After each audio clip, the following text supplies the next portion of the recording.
एक बार हस्तिनापुर के महाराज प्रतीप गंगा के किनारे तपस्या कर रहे थे। उनके रूप सौंदर्य से मोहित होकर गंगा उनकी जांघ पर आकर बैठ गई। गंगा ने कहा, है राजन, मैं ईशी की पुत्री गंगा हूं और आपसे विवाह करने आपके पास आई हूं। इस पर महाराज प्रतीप बोले, गंगे, तुम मेरी दाहिनी जांघ पर बैठी हो। पत्नी को तो वामांगी होना चाहिए, दाहिनी जांघ तो पुत्र का प्रतीक है, अतः मैं तुम्हें अपनी पुत्रवधू के रूप में स्वीकार करता हूं। यह सुनकर गंगा वहां से चली गई। अब महाराज प्रतीप ने पुत्र प्राप्ति के लिए घोर तप करना आरंभ कर दिया। उनके तप के फलस्वरूप उन्हें पुत्र की प्राप्ति हुई, जिसका नाम उन्होंने शांतनु रखा। शांतनु के युवा होने पर उसे गंगा के साथ विवाह करने का आदेश देकर महाराज प्रतीप स्वर्ग चले गए। पिता के आदेश का पालन करने के लिए शांतनु ने गंगा के पास जाकर उनसे विवाह करने के लिए निवेदन किया। गंगा बोली, राजन, मैं आपके साथ विवाह तो कर सकती हूं, किंतु आपको वचन देना होगा कि आप मेरे किसी भी कार्य में हस्तक्षेप नहीं करेंगे। शांतनु ने गंगा के कहे अनुसार वचन देकर उनसे विवाह कर लिया। गंगा के गर्भ से महाराज शांतनु के 8 पुत्र हुए, जिनमें से 7 को गंगा ने गंगा नदी में ले जाकर बहा दिया और अपने दिए हुए वचन में बाधे होने के कारण महाराज शांतनु कुछ बोल न सके। जब गंगा का 8वां पुत्र हुआ और वह उसे भी नदी में बहाने के लिए ले जाने लगी तो राजा शांतनु से रहा न गया और वे बोले, तुमने मेरे 7 पुत्रों को नदी में बहा दिया, किंतु अपनी प्रतिज्ञा के अनुसार मैंने कुछ न कहा। अब तुम मेरे इस 8वें पुत्र को भी बहाने जा रही हो। मैं तुमसे प्रार्थना करता हूं कि कृपा करके इसे नदी में मत बहाओ। महाराज शांतनु की बात सुनकर गंगा ने कहा, राजन, आपने अपनी प्रतिज्ञा भंग कर दी है, इसलिए अब मैं आपके पास नहीं रह सकती। इतना कहकर गंगा अपने पुत्र के साथ अंतर्ध्यान हो गई। तत्पश्चात महाराज शांतनु ने 36 वर्ष ब्रह्मचर्य व्रत धारण करके व्यतीत कर दिए।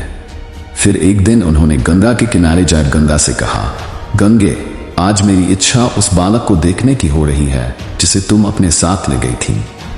गंगा एक सुंदर स्त्री के रूप में उस बालक के साथ प्रकट हो गई और बोली, राजन, ये आपका पुत्र है तथा इसका नाम देवव्रत है। इसे ग्रहण करो। यह पराक्रमी होने के साथ विद्वान भी होगा। अस्त्र विद्या में यह परशुराम के समान होगा। महाराज शांतनु अपने पुत्र देवव्रत को पाकर अत्यंत प्रसन्न हुए और उसे अपने साथ हस्तिनापुर लाकर युवराज घोषित कर दिया। एक दिन महाराज शांतनु यमुना के तट पर घूम रहे थे कि उन्हें नदी में नाव चलाते हुए एक सुंदर कन्या दृष्टिगत हुई। उसके अंग अंग से सुगंध निकल रही थी। महाराज ने उस कन्या से पूछा, है देवी, तुम कौन हो? कन्या ने बताया, महाराज, मेरा नाम सत्यवती है और मैं निषाद कन्या हूं। शांतनु उसके रूप यौवन पर रीझकर तत्काल उसके पिता के पास पहुंचे और सत्यवती के साथ अपने विवाह का प्रस्ताव किया।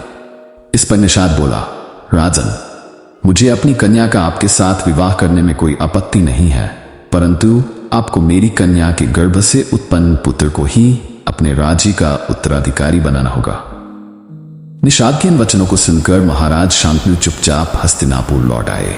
सत्यवती के वियोग में महाराज शांतनु व्याकुल रहने लगे। उनका शरीर दुर्बल होने लगा। महाराज की इस दशा को देखकर देवव्रत को बड़ी चिंता हुई।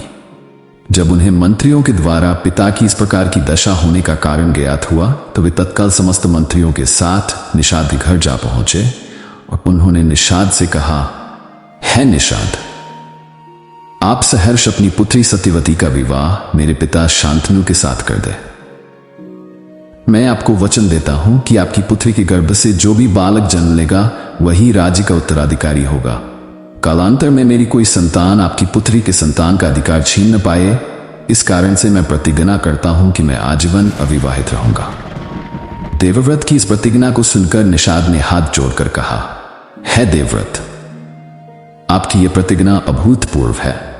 इतना कहकर निषाद ने तत्काल अपनी पुत्री सत्यवती को देवव्रत तथा उनके मंत्रियों के साथ हस्तिनापुर भेज दिया।